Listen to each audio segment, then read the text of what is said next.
Tawagin niyo na lang po ako sa pangalang Amira. 36 years old at nagtatrabaho sa isang bangko. Single ako at sabi nga nila, matandang dalaga. Wala namang kaso sa akin kung tawagin man nila akong ganyan dahil totoo naman. Pero hindi dahil matandang dalaga ako hindi ko na naranasan na magmahal o ang magkaroon ng karelasyon. Ang totoo nga niyan, madami din naman ang nanligaw sa akin. At nakadalawa rin naman akong serious relationship. At isa nga sa naging boyfriend ko si Andrew. 20 years old ako nang makilala ko siya. Magkasama kami sa bangkong pinagtatrabahuhan namin. Dahil pareho kaming baguhan doon, lagi kami inaasar ng mga kasama namin. Na-develop ang feelings ko sa kanya hanggang sa maging kami na. Pero ng mga bandang magpa 5 years na kami, nag-resign siya at lumipat ng ibang opisina. Sabi niya, para din daw yun sa amin. Pinaghahandaan lang daw niya yung future naming dalawa dahil napag-uusapan na rin namin noon ang pag-aasawa. At mukhang tunay naman ang sinabi niya dahil mas malaki ang sinusweldo niya sa bago niyang trabaho. Yun nga lang, panay ang overtime niya. Minsan nga naaawa na ako kasi lagi na siyang pagod kapag umuwi. Hindi na rin kami madalas makapag-uusap. Minsan kahit weekends pumapasok siya kaya madalang na rin kami makapag-date. Siguro ganun talaga kasi nga tumatanda na kami at gusto niyang i-secure ang future namin. Naiintindihan ko naman siya kaya nga kahit nagtatampo ako, hindi na lang ako masyadong nagpapasuyo. Kapag nagkakataas naman kami ng boses at nag-aaway, ako na yung unang magsusorry. Alam ko naman kasing pagod siya. Gusto ko kasing maramdaman niya na naiintindihan ko siya. Kaya lang minsan, feeling ko, ako na lang yung nag-e-effort sa relasyon naming dalawa. Hanggang sa isang araw,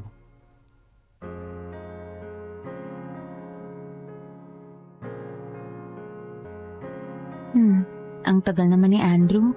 Mag-aalas 9 na, hindi pa siya lumalabas ng opisina nila. Grabe talaga mag-overtime. Matawagan na nga. Ano ba yan? Nalobatan na naman siguro to. O baka si Andrew na tong tumatawag. Ay, si Jeline lang pala. Masagot na nga. Hello, Jeline? Hello, Amira? Asan ka ba, ha? Hindi ka naman sumasagot sa GC natin. Ay, sorry. Naka-off kasi yung data ko. Bakit? Ano ba yon? Kasi si Maricar nagyaya mag-beach next week sa 26. Pwede ka ba nun?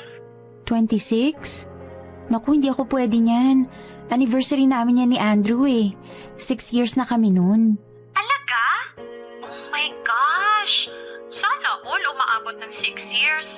Sa bagay, engaged na rin naman na kayo, so kasal na talaga ite. Ikaw naman, nag-iipon pa syempre. Hindi rin naman biro ang magpakasal.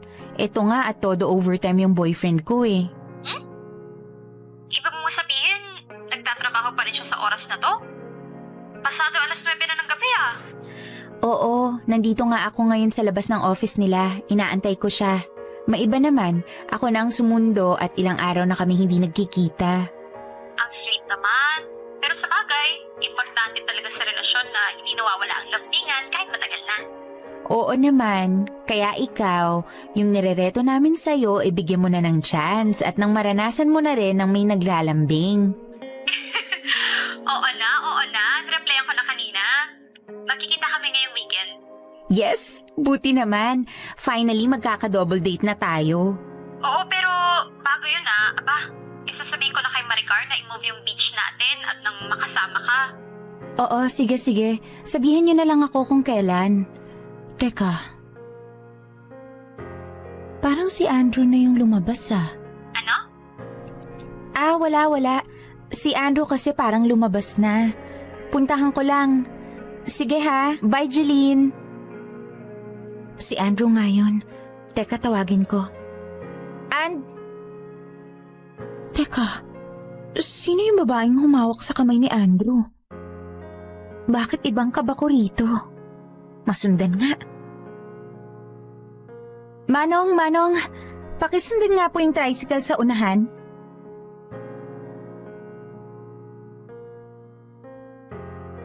Teka, ano to? Papasok sila ng motel? Anong kalokohan kaya ginagawa ng lalaking to? Namiss kita sobra, babe. Buti pinagbigyan mo na ako ngayon. Ang lakas mo kasing mambola eh. Kaya kahit nagtatampo ako sa'yo, napapayag mo rin ako. Tara na nga. Oo nga eh, nang makarami. Andrew! Amira? Anong ginagawa mo dito? Ikaw, anong ginagawa mo rito? Sino yung babaeng yan at bakit kayo nagpunta dito sa motel, ha? Amira, huwag ka nga sumigaw. Nakakahiya. Ako pa ang nakakahiya. Ikaw nga yung nakakahiya dyan eh. May karelasyon ka tapos magdadala ka ng babae sa motel? Niloloko mo ba ako, ha? Gano'ng katagal na? Tumigil ka na nga. Huwag ka dito mag-eskandalo. Babe, sino ba yan? Napaka-iskandalosa naman yan. Hoy, babae. Wala kang karapatang sitahin ako dahil ako lang naman yung mapapangasawa niyang lalaking kasama mo. Anong mapapangasawang sinasabi mo dyan? Girlfriend ako ni Andrew. Ah, talaga ba? Ganon na ba kayo katagal, ha? Kasi kami ni Andrew 6 years na kami. At nakikita mo tong nasa daliri ko, ha? Sing-sing yan na binigay sa akin nung nag-propose siya ng kasal. Ano? Anong sinasabi mo? Andrew, totoo ba yon ha? Babe, sandali lang. Huminahon ka muna. Magpapaliwanag ako. Teka nga, Andrew. Bakit ka ba sa kanya magpapaliwanag? Ako tong legal mong karelasyon. Kung merong dapat makarinig ng paliwanag mo dito, ako yon. Doon nga tayo mag-usap, Amira. Ano ba kasing ginagawa mo rito, ha? Hindi ba ba halata? Sinundan ko lang naman kayo ng babaeng yan. Kanina pa akong nasa tapat ng opisina nyo dahil gusto kitang makita. Gusto kitang isurprise dahil ilang araw na tayo hindi nagkakasama. Pero ako pala yung masusurprise dahil makikita kitang may ka-holding hands na iba tapos dumiretso pa kayo sa motel. Ang kapal na mukha mo, Andrew! Amira, pwedeng huminahon ka nga. Pinagtitinginan na tayo, oh. Wala akong pakialam. Nagtiwala ako sa'yo, Andrew. Kasi sa lahat ng lalaki, iba ka. Pinaniwala mo ko na may plano ka para sa relasyon na to. Kaya kahit nagkukulang ka na ng oras sa akin, iniintindi kita. Kasi sabi mo, yung sakripisyo mong yan para sa future natin. Pero lang yan naman eh. Anong future yung pinagsasasabi mo? Pinaglololoko mo lang pala ako eh. Umuwi ka na lang. Ang kapal ng mukha mo. Hayop ka. Ipagtatabuyan mo pa ako? 6 years, Andrew. 6 years ng buhay ko binigay ko sa'yo kasi sabi mo, para tayo sa isa't isa. Sabi mo, kahit gano'ng kahirap hindi tayo susuko. Pero hayop ka. Niloko mo ako. Tama na nga yan. Huwag ka nga dito magwala. Hayop ka talaga. May pasingsing-singsing ka pang nalalaman? Propose, ano? Para hindi ko mahalata na niloloko mo ako, hayop ka? Andrew, ano ba? Hindi pa ba tapos yan? Sandali na lang, babe. Umuwi ka. Yang sampal na yan. Kulang pa yan sa tindi ng sakit na nararamdaman ko ngayon. Sinusumpa ko, Andrew. Hindi ka magiging masaya kahit kailan sa buhay mo. Kahit makailang babae ka pa, walang magtatagal sa iyong hayop ka. Mamamatay kang miserable.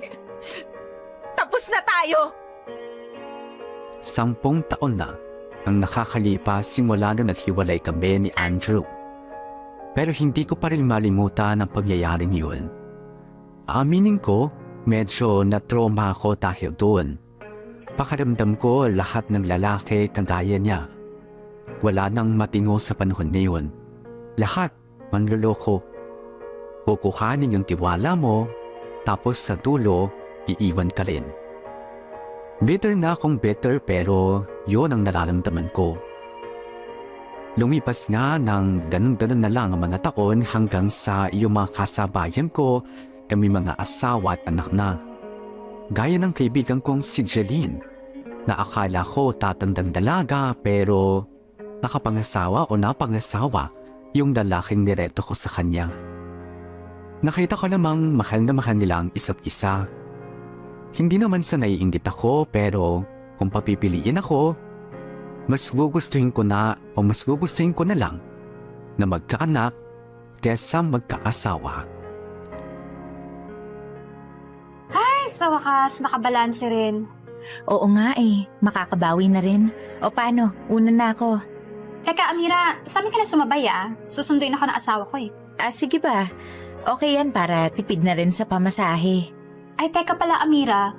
Anong balita dun sa nireto ko sa'yo? Yung college friend ko na successful engineer na ngayon? Yun ba?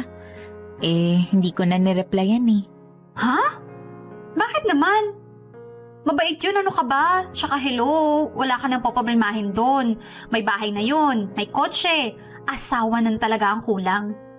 Lahat ng meron siya, hindi ko naman kailangan. Kaya ko namang bumili ng ganun para sa sarili ko. Hindi naman yun ang ibig kong sabihin.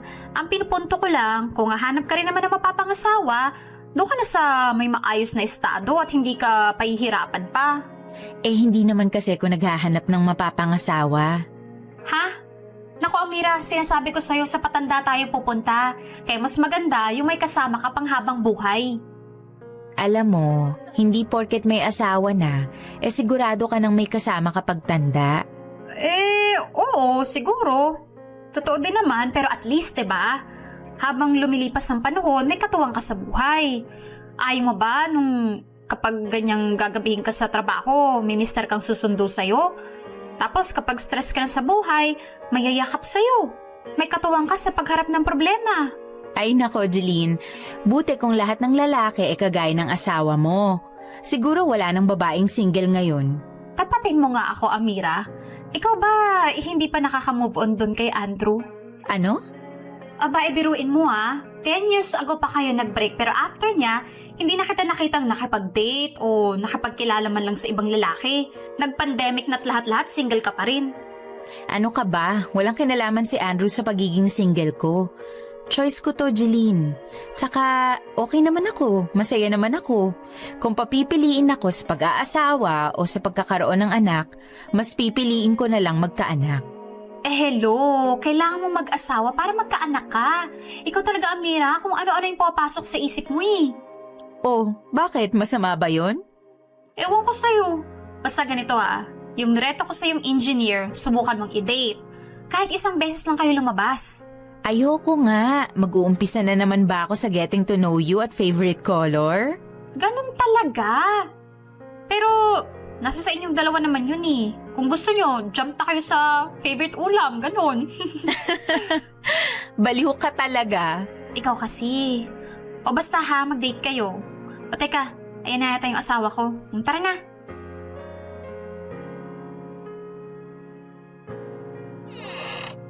Oh, Amira, anak, andyan ka na pala. Hi ma, sorry ginabi kami. May tinapos pa kasi ako sa trabaho. Kumain na po ba kayo? Hindi pa hinihintay kita. Mag-aalas 8:30 na po Dapat kumain na po kayo kanina at iinom pa kayo ng gamot.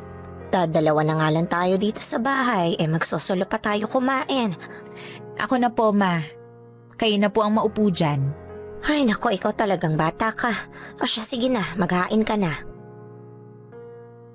Ay ma nga pala, may pa-vaccine yung mga senior citizen. Ipapalista ko na kayo Gusto nyo ba? Naku, wag na. At mahirap. Baka sa halip na rayuma lang ang sakit ko makaramdam pa ako ng iba. Safe naman daw po yun ma. Ay nako, wag mo na ako pilitin at alam mo ba, yung kapitbahay natin diyang si Aling Ising, ibigla na lang daw ng hina nung maturukan ng bakuna na yan. Iba naman po kayo doon. Pero sige po, hindi ko na kayo pipilitin at baka ika-stress nyo pa. O kain na po. Ngayong darating na Sabado, bibisita daw ang ate mo at mga pamangkin mo. Nabakunahan na raw yung 2 bata, ipapasyal daw nila at alert level 1 naman na daw. O buti naman ma. Matagal-tagal ding hindi nakapasyal yung 2 mula nitong nag-pandemic. Tamang-tama, ipagluluto ko sila. At pinasasabi rin pala ng ate mo na kaya rin sila pupunta dito sa Sabado, para samahan ako. Ha? Bakit nila kayo sasamahan nandito naman ako? Sabi ng ate mo makipag-date ka raw dun sa nerareto sa yung engineer ni Jeline. Ha? Si Jeline talaga napakadaldal. Pati kay ate kwento na. Anak, kaya lang naman ganyan yung ate mo syempre inaalala ka rin niya. Aba, mahirap tumandang mag-isa. Kasama ko naman kayo ah. Anak, matanda na ako. Gusto ko naman bago ako mawala makita kong nasa maayos kang kalagayan. Kaya ba ayaw mong mag-asawa dahil inalala mo kung sinong titingin sa akin? Ma, hindi naman sa ganun. Sadyang wala lang po talaga akong makitang mapapangasawa. Kaya nga, subukan mong kilalanin yung sinasabi ni Jeline. Ang sakit kasi sa ulo ng mga lalaki. Mas gusto ko pa talaga magkaanak. Ano? Bawal ba, Ma? Kaya ko namang palakihin yung bata ah. May trabaho naman ako, may konting ipon. Tingin ko naman kaya ko namang maging mabuting ina. Ay nako Amira, baka akala mong magbuntis at mag-anak ay ganun kadali at saka paano ka naman mag-aanak ng solo dyan ha? Tigilan mo nga yan. Ma naman eh. Kumain ka na dyan at sa Sabado makipag-date ka ha? Opo na. Bakit parang ang hirap tanggapin ng ibang tao yung idea tungkol sa pagkakaroon ng anak kesa sa asawa? Para sa akin kasi ang pag-aasawa ay hindi para sa lahat. May mga tao talagang mas kaya kapag mag-isa sila. Gaya ko. Masaya na ako na sarili ko lang yung iniintindi ko. Sinecure ko na yung future ko at kumuha na ako ng mga life insurances para kung sakaling mauna ako kay mama, hindi na sila may hirapan at magkakagilap pa kung saan ng pera. Naintindihan ko rin naman yung mga taong nasa paligid ko kung bakit panay yung pang-push nila sa akin na mag-asawa na nga. Kaya minsan, sinasakyan ko na lang yung trip nila para matapos na. Nakipag-date niya ako sa nireretong engineer ni Jeline.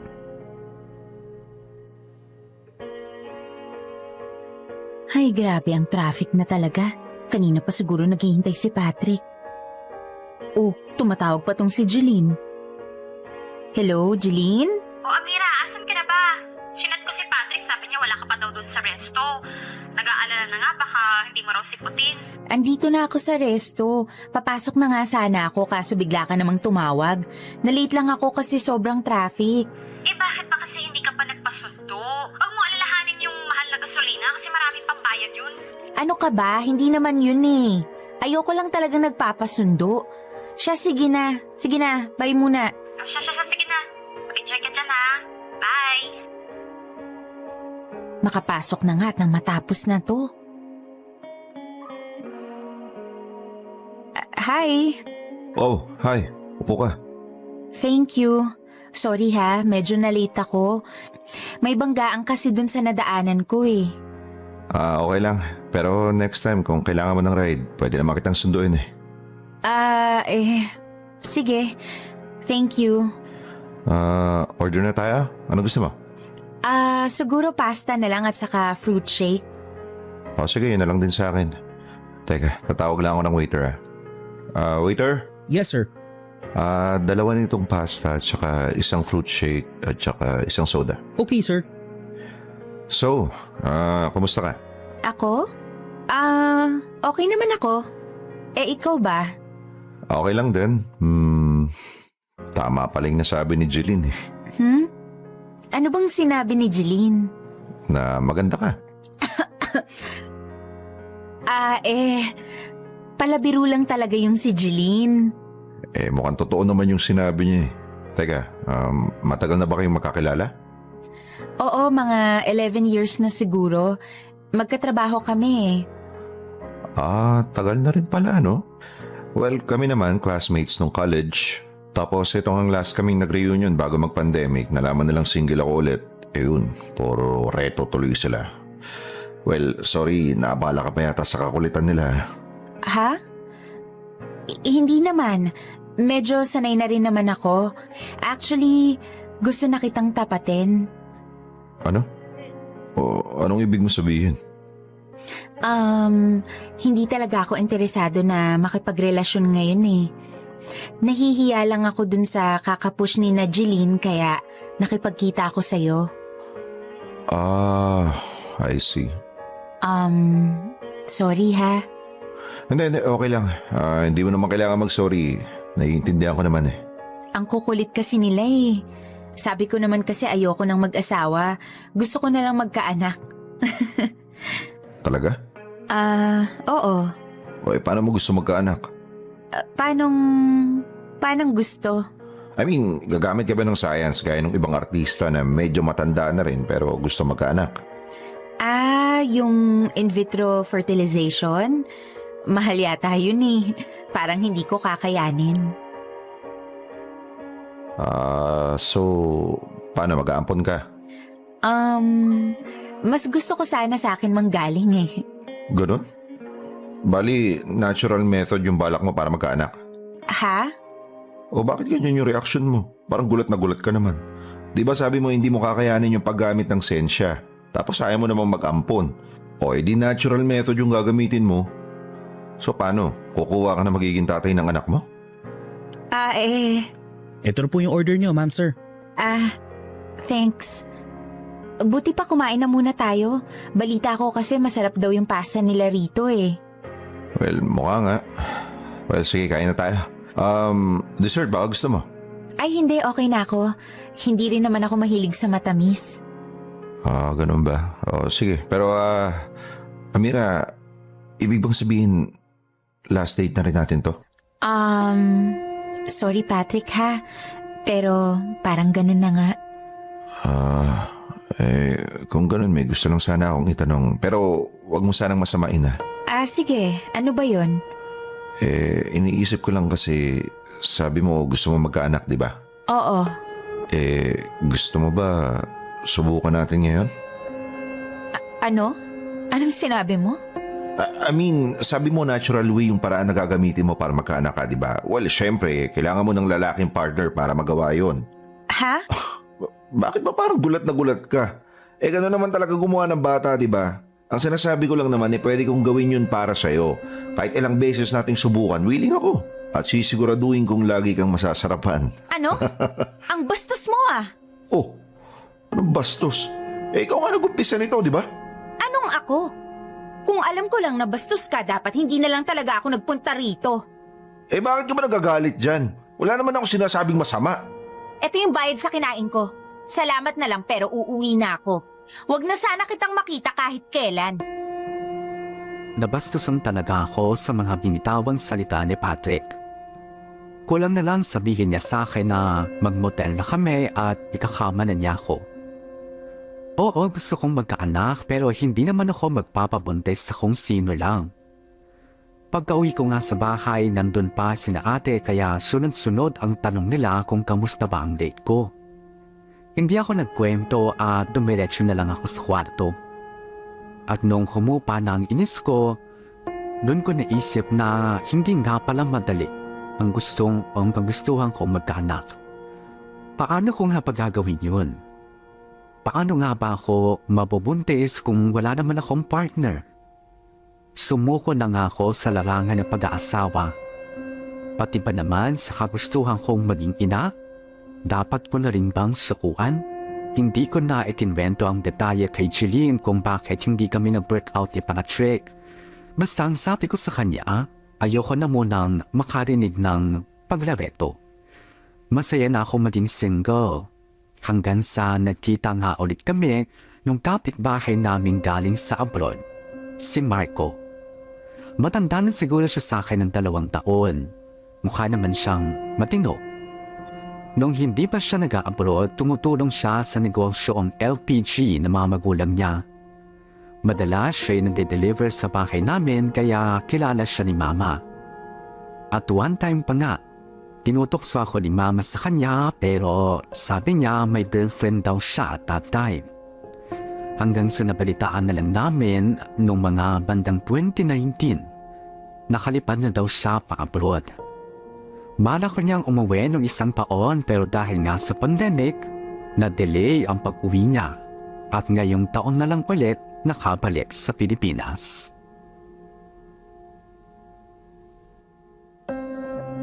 Ano ba yan? Naubusan na naman ng mainit na tubig. Makapagsalang na nga muna. Ay, wala na palang gas. Ma? Wala na tayong gas. O-order na lang ako kina Aling Berta. Naku, wag na. Nagsabi na ako kanina, i-deliver na lang daw. Okay, sige po. O, baka ito na yon. Teka, buksan ko tong pinto.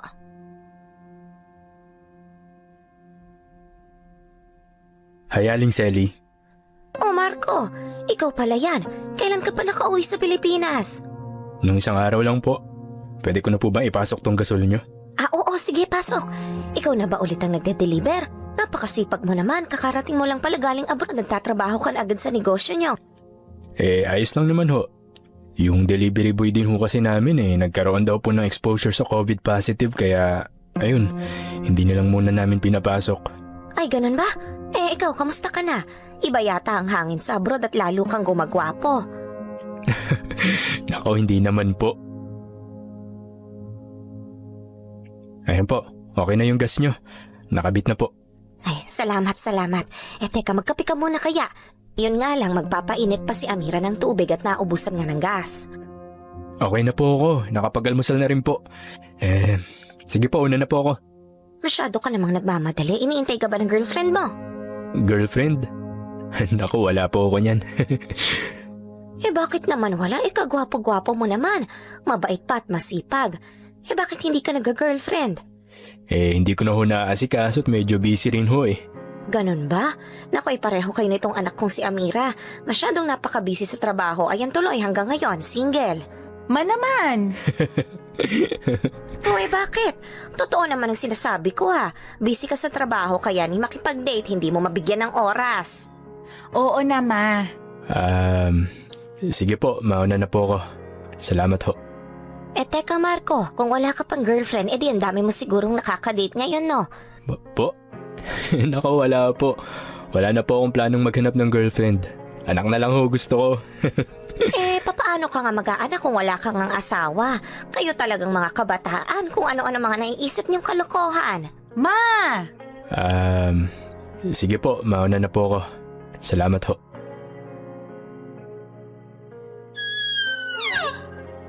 Ma, hindi niyo na dapat sinabi yun kay Marco. Ang alin? Na matanda ka na pero single pa rin? Hindi po yun. Ano ba?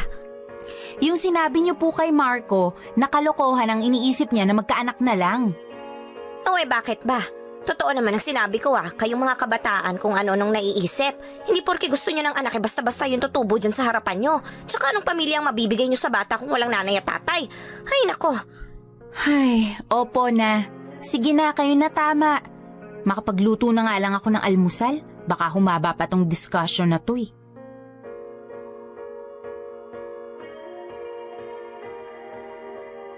Ay, mas nakakapagod talaga kapag weekend Maglalaba, maglilinis ng bahay, pati nitong kwarto. Ay,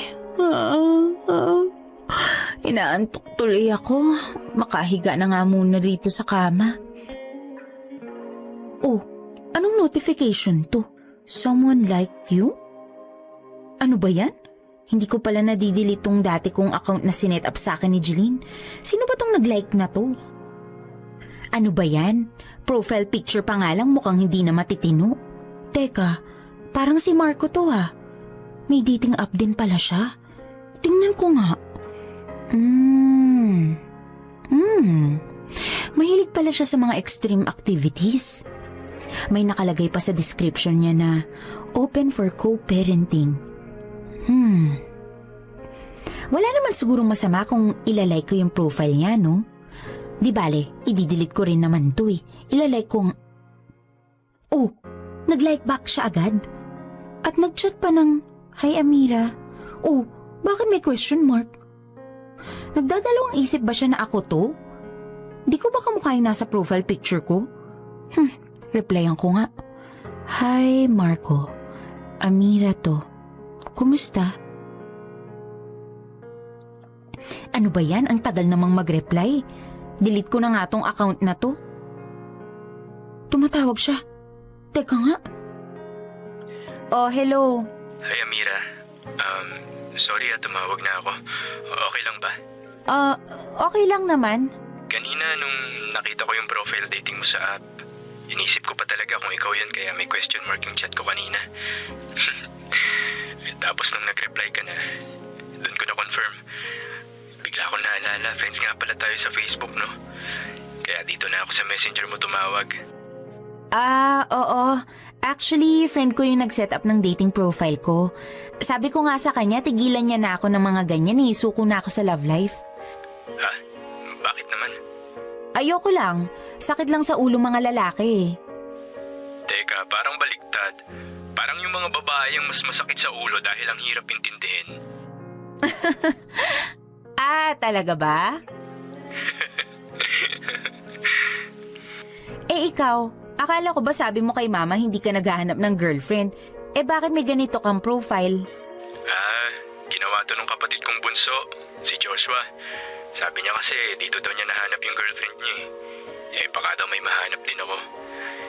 Sabi ko nga ayoko na mapilit kaya pinagbigyan ko na lang. Ganun pala yun. Pero okay naman yung pagkakaset up ng profile mo. Marami kang nilagay na description about you. Tapos napansin ko nga nilagay mo pa, open for co-parenting. Oo. Naisip ko lang baka may babae ding open for that. Pero mukhang wala Kanina na nga lang si Aling Selly napagalitan pa ako nung nabanggit kong gusto ko na lang magkaanak. Wag mong pansinin yun si mama. Ganun lang talaga yun. Alam mo na, old school. Pero opinion ko lang naman. Bihira yung mga kagaya mo na hindi naghahanap ng partner. Kasi 'di ba yung mga lalaki, mas gusto nila na laging may kasama. Siguro kasi nasa punto na ako ng buhay ko na kung may dumating, thank you. Pero kung wala, okay lang. Hindi na ako maghahanap. Marami na rin kasi akong pinagdaanan na ayoko na rin maulit yung sakit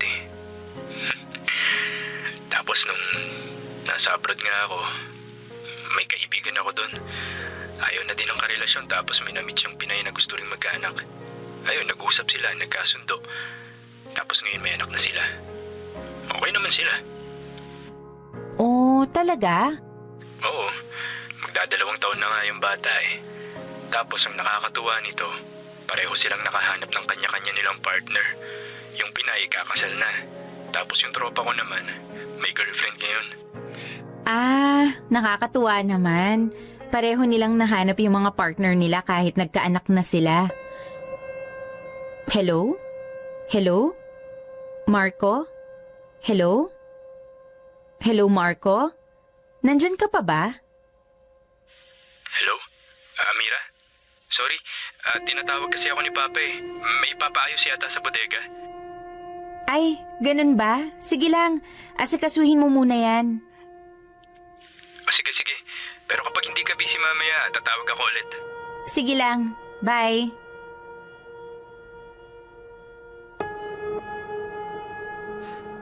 Tumawag ulit si Marco nung gabing yun at nakapagkwentuhan pa nga kami. Sa tono ng usapan namin para kaming close na magtropa kahit hindi naman kami masyadong nagpapansinan sa personal. Siguro pareho lang namin kailangan ng kausap ng mga oras na yon kaya mabilis kaming nagkapalagayan ng loob. Hanggang sa na-open up ko rin sa kanya yung kagustuhan ko rin magkaanak. Nagulat siya nung umpisa pero sabi niya suportado niya daw ako. Tuloy-tuloy lang yung mga kwentuhan namin sa paglipas ng araw hanggang sa natanong niya ako kung seryoso daw ba ako sa gusto kong magkaanak. Kung oo daw, seryoso din daw siya na gusto niyang magkaanak. At kung meron man daw siyang gustong maging nanay ng anak niya, yung kagaya ko raw sana. Nung una, kinabahan ako pero naisip ko na kung tutuusin, matinong tao si Marco at magiging matinong tatay din siya. Hanggang sa nag-usap na kami ng masinsinan. Gumawa kami ng kasunduan na pinirmahan namin pareho at nagpa-check up din kami. Sabi naman ng doktor, pareho naman kaming posible pang magkaanak. Napagkasunduan namin na isang beses lang namin susubukang magkaanak pero kung walang mabuo, walang makakaalam ng nangyari. At naganap nga ang gabing matagal kong pinaghandaan. Napaka-gentleman ni Marco at hindi ko naramdaman na Nabastos niya ako sa ginawa namin. Pagkatapos nga noon sobra akong kinabahan. Nagdalawang isip kung tama ba yung desisyon ko. Pero wala eh. Nangyari na ang lahat. Hanggang sa lumipas ang 1 buwan at nung magsi 7 days delayed ako, nagdesisyon akong mag-pregnancy test. At dun ko na lamang hindi kami nakabuo ni Marco. Kinabukasan, dinatnan din ako. Sinabi ko yung tagad kay Marco. Sobra akong nalungkot pero ramdam ko yung suporta niya sa akin. Palagi pa rin siyang nag-chat kahit hindi ko siya masyadong nire-replyan. Ay, salamat. Natapos din dito sa report na to. Nga pala, Amira, yung hinihinging data ni Sir, nabigay mo na ba sa kanya? Hoy, Amira! Ay, ano yun? Bakit tulala ka na naman? Wala. May iniisip lang ako. May sinasabi ka ba kanina? Tinatanong ko kung nagawa mo na yung report na hinihingi ni boss. Ay naku, hindi pa. Di bale, gagawin ko na lang bukas. Inuna ko kasi itong isang report para dun sa meeting bukas eh. Bukas? Di ba nag-email kanina na reschedule daw yung meeting next week? Talaga ba? Naku, hindi ko napansin. Ano bang nangyayari sa'yo, Amira? Napapansin ko kasi itong mga nakaraan parang lagi kang tulala tsaka malungkot. May pinagdadaanan ka ba? Wala naman. Mabuti kung ganun. Pero kung ano man yung pinagdadaanan mo andito lang ako para sa'yo. Pwede mong sabihin sa akin kahit ano. Malay mo, gumaan yung pakiramdam mo. Wala to. Pero thank you sa concern ha. Pero wag mo na akong alalahanin. Sure ka ba? Pero basta andito lang ako. Anyways, tara, uwi na tayo. Sabay ka na sa amin. Wag na, mamaya na rin ako uuwi. Baka i-overtime ko na rin yung report. Wag na, bukas mo na gawin yan. Tutulungan kita. Ang mabuti pa, umuwi ka na tapos magpahinga ka na maaga para makapag-relax ka at wag kang mag-overthink. Oo na. O siya, tara na. Wag na nga, mauna ka na. Maya-maya na ako uuwi. O siya, sige, mauna na ako at kanina pa nandiyan yung sundo ko. Bye, Amira! Ay, ano ba tong nangyayari sa akin? Masyado yata akong apektado sa mga kaganapan. Tapos wala naman akong masabihan. Si Marco nagchat na naman. Hindi ba niya maramdaman na iniiwasan ko siya? Ano bang mukha yung ihaharap ko sa kanya? Simula nung may nangyari sa amin, ang dalas ko siyang mapaginipan. Ay, ano ba yan? Tumatawag na naman. Sagutin ko na nga. Hello? Hello, Amira? Saan ka? Andito pa sa work. Bakit? Sakto nandito kasi ako around sa area malapit sa workplace mo. Okay lang ba sa'yo kung isabay na kita pa uwi? Dala ko naman yung sasakyan ko eh. Ha? Wag na. Ano kasi, mag-o-overtime ako. Ganun ba? Di, hintayin na kita. Ha? Naku, wag na Marco. Nakakahiya naman sa'yo, gagabihin ka pa. Okay lang, wala naman akong gagawin eh. Tsaka kung mag-overtime ka at gagabihin ka, mahihirapan ka na makahanap ng sasakyan. Wag mo na akong hintayin, Marco. Sanay naman ako mag-isa eh. Okay lang talaga ako, promise. Kung yan ang gusto mo, edi sige, bahala ka. Basta ako, hintayin kita dito. Ha? Ikaw talaga ang kulit mo. Makulit ka rin eh. Siya, sige na nga. Lalabas na ako. Sandali lang, aayusin ko lang yung gamit ko ha. O sige, hintayin kita dito ah.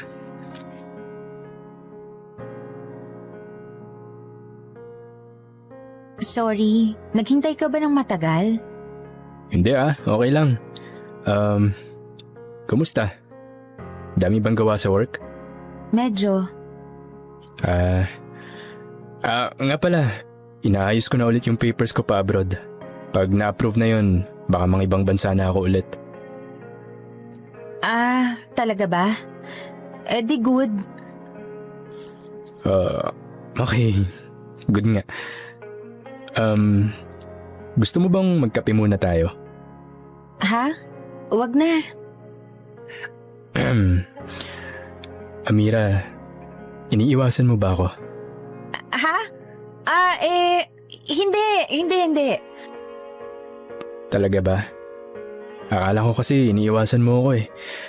Hindi ka kasi madalas mag-reply sa akin tapos pag nagkikita tayo sa labas parang iniiwasan mo ako ng tingin.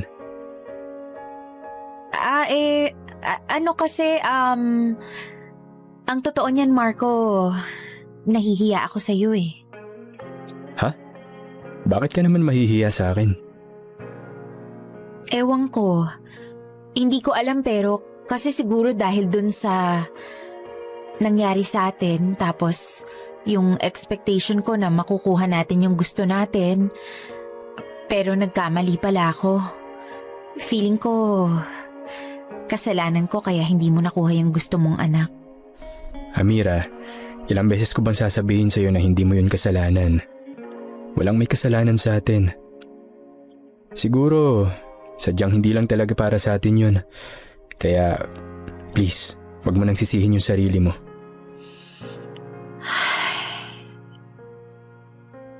Ang totoo niyan, ako yung nahihiya sa'yo eh. Bakit naman? Siyempre, baka isipin mo, nag-take advantage ako sa'yo. Hindi Hindi ko nga yun naramdaman sa'yo eh. Napaka-gentleman mo nga. Talaga?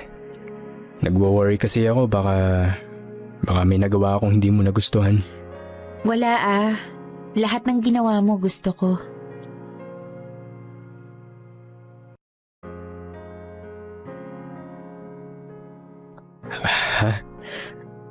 Ha? Wala. Sorry. Kung ano-ano yung nasasabi ko. Medyo sabaw kasi ako ngayong araw na to eh. Okay lang. Ang cute mo nga eh. Nambola ka pa.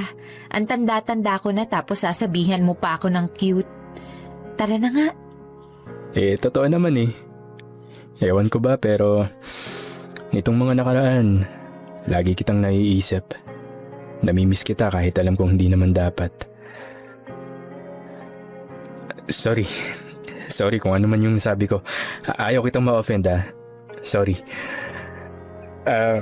Mag-seatbelt ka na. Uwi na tayo. Marco, ang totoo niyan, iniiwasan talaga kita. Kasi lagi rin kitang naiisip. Napapaginipan pa nga kita minsan eh. Hindi ako sanay sa ganitong pakiramdam kasi ang tagal ko ng single. Nahihirapan akong i-handle to. Gusto mo bang lumayo ako? Ha? Wag! Gusto mo bang subukan kung mawa-workout natin to? Hindi ko alam kung kaya ko na.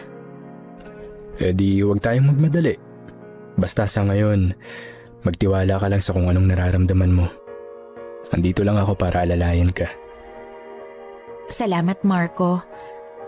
Salamat at naiintindihan mo ko. Gumaan ang pakiramdam ko dahil nasabi ko yung saloobin ko kay Marco. Dumaan kami sa coffee shop pagkatapos noon at nakapagkwentuhan pa ng mas maraming bagay. Para kaming nagde-date. Pareho kaming masaya. At hindi ko inasahan na mauuwi ang lahat sa isang mainit na gabi. May nangyari sa amin pero ibang-iba to kumpara sa unang beses naming ginawa. Sa pagkakataong to, may feelings na na-involved at walang pressure. Pagkatapos nga nun, palagi na kaming nag-uusap ni Marco hanggang sa naging busy na rin ako. Napag-usapan namin na siguro mas okay kung hindi nga namin mapadaliin ang lahat. Baka nabibigla lang kami sa nararamdaman namin. Maayos namang kausap si Marco at talagang napakabait niya. Lumipas pa nga ang mga araw at may iba akong nararamdaman sa katawan ko. Parang lagi akong pagod na hindi ko maintindihan. Siguro ganito talaga Ganito talaga kapag tumatanda na. Hanggang sa hindi ko na malaya na 15 days na pala akong delayed. Nag-pregnancy test ulit ako, positive, pero wala muna akong sinabihan. Nagpa-check up muna ako at dun ko nga nakumpirma na buntis na ako. At si Marco, ang gusto kong unang makaalap. Mukhang busy si Marco ah. Hindi siya sumasagot sa tawag ko. Mamaya ko na nga lang ulit tatawagan. Oh, tumatawag na si Marco. Sagutin ko na nga. Hello, Amira? Oh, hello Marco. Sorry, hindi ko nasasagot yung mga tawag mo ah. Actually, ngayon na ako nag-check ng phone eh. May kausap kasi ako kanina. Ah, ganun ba?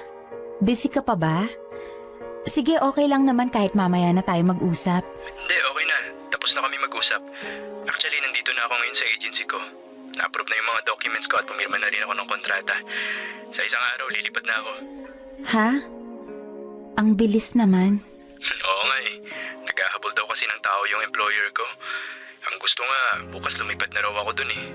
Sabi ko, bigyan naman ako ng isang araw para makapag-ayos ng mga gamit. Tsaka para makapagpaalam din ng maayos sa pamilya ko.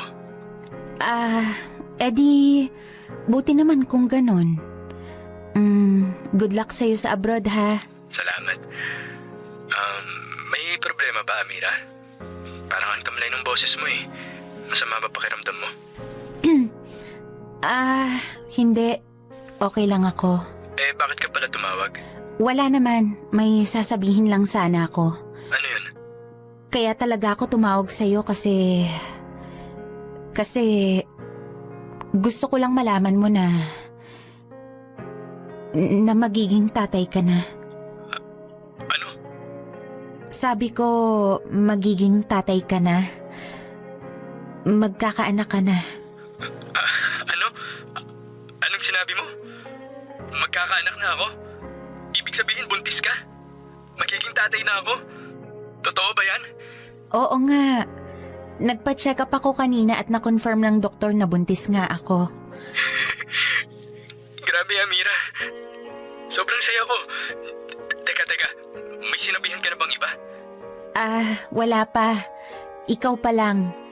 Pero plano kong sabihin kay Mama. Makikiusap na rin sana ako sa'yo na huwag mo munang sabihin sa iba. Oo naman. Huwag kang mag-alala. Nga pala, may gusto ka bang kainin? Bibilhan kita. Pauwi na rin naman ako eh. Wala. Okay lang ako. Sige na, bye na muna. Ingat pa uwi. Hay nako. Hay, si Marco talaga oh. Pero paano ko kaya sasabihin to kay Mama? Amira, halika na dito sa mesa, kakain na tayo. Amira! Opo. Oh, maupo ka na dyan at kakain na. Ma? Ano? Sina ate ba pupunta rito this weekend? Hindi yata, bakit? Wala naman po. Ma? Ano ba? Mamamalengke po ba kayo bukas? Hindi naman, may mga pagkain pa naman sa ref eh. Bakit, may ipapabili ka ba sana? Wala naman po. Ma? Ano ba yun ha? At kanina ka pa manang madyan? Buntis po ako. Ano? Buntis po ako, Ma. Magiging nanay na po ako. Ikaw nga, Amira, huwag kang nagbibiro ng ganyan. Baka akala mo yung mga pinagsasabi mong yan ay nakakatuwa. Paano ka naman mabubuntis wala ka namang asawa ni wala kang boyfriend? Seryoso po ako, Ma. Buntis po ako. Ano? Paano nangyari yan, ha? May boyfriend ka na pala, hindi ka naman nagsasabi sa amin. Tapos ngayon sasabihin mo buntis ka. Bukas na bukas dalhin mo dito yung boyfriend mo. Ma, mag-relax nga po muna kayo. Paano naman kasi nakakabigla yung balita mo? Ay. Kaya nga, Ma. Uminom ka muna ng tubig, oh. Ang totoo niyan, wala po akong boyfriend. Paano nga nangyari yan? May kaibigan po ako at nagkasundo po kami para maging magulang ng batang to. Sino nga yung kaibigang mong yan, ha? Si Marco po. Si Marco po yung tatay ng dinadala ko. Si Marco? Yung anak ni Berta? May lokong bata pala yun, ah.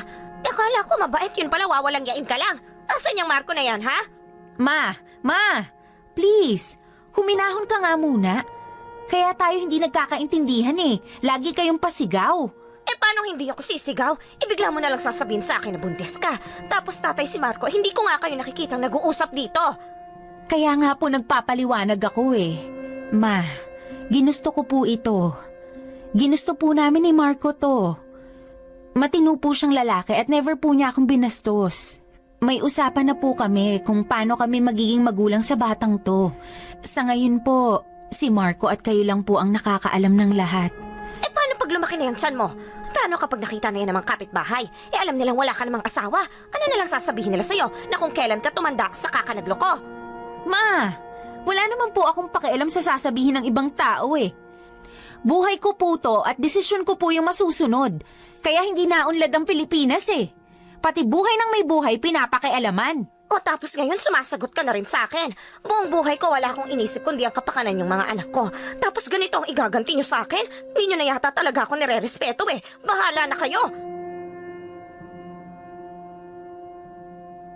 Ma, buksan ko yung pinto ah. Ma, may dala pala akong tsaa dito. Inom muna kayo. Salamat. Ma, sorry kung tumaas po yung boses ko kanina. Hindi ko po kayo gustong sagot-sagutin. Sorry po. Pero ma, sana po maintindihan niyo rin po tong naging desisyon ko. Wala naman po akong paki talaga sa iisipin ng iba. At wala rin po akong obligasyon na ipaliwanag sa kanila kung ano ang nangyari sa buhay ko. Ang importante lang naman sa akin ay ikaw, ma eh. Sorry kung na-disappoint ko po kayo. Pero desidido po ako at paninindigan ko po ito. Papalakihin ko po yung batang to kung paano niyo ako pinalaki. Puno ng pagmamahal at pag-aaruga. Thank you sa'yo, ma. Bati na tayo. Please. Ikaw naman kasing bata ka eh. Hindi naman kita matitiis. Pasensya na rin kung napapasigaw ako kanina. Nabibigla lang ako sa mga pangyayari. Hindi ko kasi akalain na seryoso ka pala sa mga plano mo. Sorry po. Uy, ano bang plano niyo ni Marco? Palalakihin po namin to ng maayos pero hindi namin kailangang magsama sa isang bubong. Lalong hindi kami magpapakasal kung dahil lang sa magkakaanak kami. Gagawin niya po yung responsibilidad niya bilang ama at gagawin ko naman po yung responsibilidad ko bilang ina. Pero kahit nag-usap na kayo, gusto kong makausap din yang si Marco. Gusto ko sa kanya mismo marinig ang mga plano niyang yan. Papuntahin mo siya dito sa bahay. Opo, ma. Sige po. Thank you, ma, ha? Madaragdagan na ang apo mo. Oo nga eh, sana paglabas niyan, huwag maging kasing kulit mo. Ang bait ko po kaya. Pasaway ka mo. Hindi pa nga siguro ang handa ang marami dito sa Pilipinas sa idea ng co-parenting. Kaya siguro marami pa rin ang nagtitiis sa mga toxic na relasyon dahil lang may anak sila. Pero kung tutuusin, kung hindi na rin maayos ang pagsasama ng mag-asawa at lagi na lang nag-aaway, nagsisigawan at nagsasakitan, hindi rin sila nagiging mabuting halimbawa sa mga anak nila. Sa ngayon, 2 buwan na ako nagdadalang tao at hanggang ngayon si Mama at si Marco pa lang ang nakakaalam ng lahat. Alam ko namang dadating din ang araw na lalakihan siyan ko at magtataasan ng kilay ng mga tao sa paligid ko. Pero wala akong paki. Basta ang mahalaga, buo ang suportang nakukuha ko kay Mama at sa patay ng anak ko. Kahit nasa abroad siya ngayon. In fairness kay Marco, halos gabi-gabing tumatawag at nangangamusta. Minsan may mga pasimpleng banat pero hindi ko muna pinapansin. Ang sabi ko sa kanya, mag-focus muna kami sa pagbubuntis ko. Pero hindi ko naman sinasarado ang puso ko sa kanya. Ayoko lang ng dagdag isipin sa ngayon.